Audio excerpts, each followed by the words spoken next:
अक्सर एक सवाल मन में आता है, क्या ताकत ही हमेशा जीतती है? चलिए आज एक बहुत ही जानी पहचानी कहानी के जरिए इस सवाल की गहराई में उतरते हैं। एक ऐसी कहानी जो हमें सिखाती है कि असल शक्ति मसल्स में नहीं बल्कि दिमाग में होती है।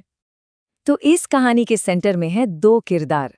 एक तरफ है जंगल का राजा शेर, जो अपनी दहाड़ और पंजों के दम पर राज करता है, और दूसरी तरफ है वो चालाक सियार, जिसकी असली पावर उसकी सोच है। तो सीधी सी बात है, ये कहानी है बल और बुद्धि की टक्कर की। तो कहानी की शुरुआत होती है जंगल के राजा, एक बहुत ही ताकतवर शेर से। मतलब उसका राज था, कोई इसे चुनौती नहीं दे सकता था। पर मजे की बात यह है कि जो उसकी सबसे बड़ी ताकत थी, वही उसकी सबसे बड़ी कमजोरी भी बनने वाली थी, और वो था उसका घमंड। देखिए, शेर की ताकत ही ना उसका सबसे बड़ा प्रॉब्लम थी।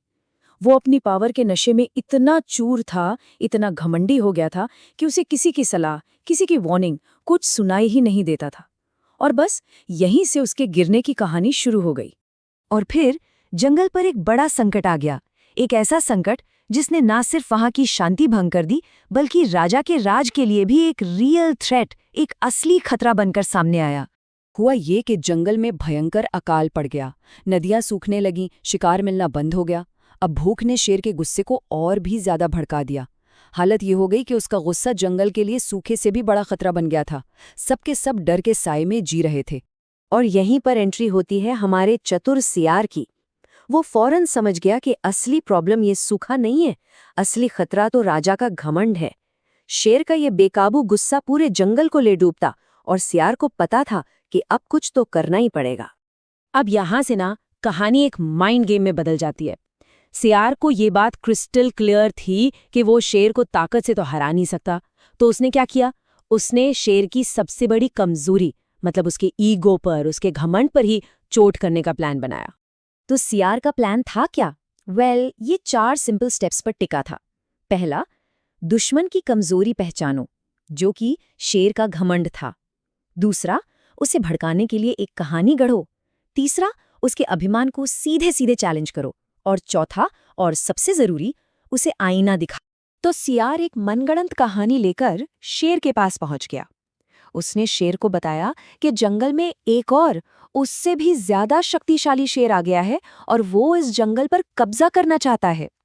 बस ये एक झूठ शेर के घमंड पर सीधा वार करने के लिए काफी था। और अब कहानी पहुंचती है अपने क्लाइमैक्स पर। सियार गुस्से में आग बबूला हुए शेर को एक गहरे कुएं की तरफ ले जाता है। ये कोई लड़ाई का मैदान नहीं था, ये तो एक जाल था जो सिर्फ और सिर्फ शेर के घमंड को फंसाने के लिए बिछाया गया था। कुएं के पास पहुंचकर सियार ने बड़े अदब से कहा, महाराज, वो शेर इसी कुएं में रहता है। बस यही वो शब्द थे जो शेर को उसकी तबाही की तरफ धकेलने वाले थे। तो सवाल ये है कि उस कुएं में असल में था कौन? क्या सच में वहां कोई दूसरा शेर था, या फिर ये सियार के ब्रिलियंट प्लान का फाइनल एक्ट था? जैसे ही शेर ने कुएं के अंदर झांका, उसे पानी में अपनी ही परछाई दिखी। लेकिन उसका गुस्सा और घमंड इतना हावी था कि उसकी आंखों पर तो जैसे पर्दा पड़ गया था। उसने अपनी ही परछाई को अपना दुश्मन मान लिया और गुस्से में जोर से दहाड़ा। और जब कुएं से उसी की दहाड़ की गूंज वापस आई, तो शेर को लगा कि उसे चैलेंज किया जा रहा है। अपने घमंड में पूरी तरह अंधा होकर वो अपने उस दुश्मन पर हमला करने के लिए सीधे कुएं में कूद गया, और इस तरह उसका अंत हो गया। उसे किसी और ने नहीं, बल्कि उसके अपने ही गुस्से और घमंड ने खत्म कर दिया। शेर का खात्मा हुआ और पूरे जंगल ने, कह सकते हैं, एक राहत की सांस ली। लेकिन कहानी यहीं खत्म नहीं होती। अब वक्त है उस सबक को समझने का जो ये कहानी हमें सिखाती है। तो इस कहानी का जो सार है, जो मॉरल है, वो ये है कि असली पावर हमेशा फिजिकल नहीं होती। इंटेलिजेंस यानी बुद्धि और स्ट्रैटेजी बड़ी से बड़ी मुश्किल को भी हल कर सकती है। सोचिए, सियार ने बिना एक भी पंजा चलाए, बिना लड़े ही पूरे जंगल को बचा लिया। ये इस बात का सबसे बड़ा सबूत है कि दिमाग मसल से कहीं ज्यादा ताकतवर होता है।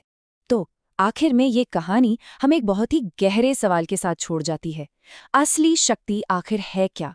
क्या वो जो दिखती है जैसे शेर की ताकत, या फिर वो जो सोचती है जैसे सियार की बुद्धि? इसका जवाब शायद कहीं ना कहीं हम सबके अपने एक्सपीरियंस में, अपनी जिंदगी में छिपा है है ना सोचने वाली बात।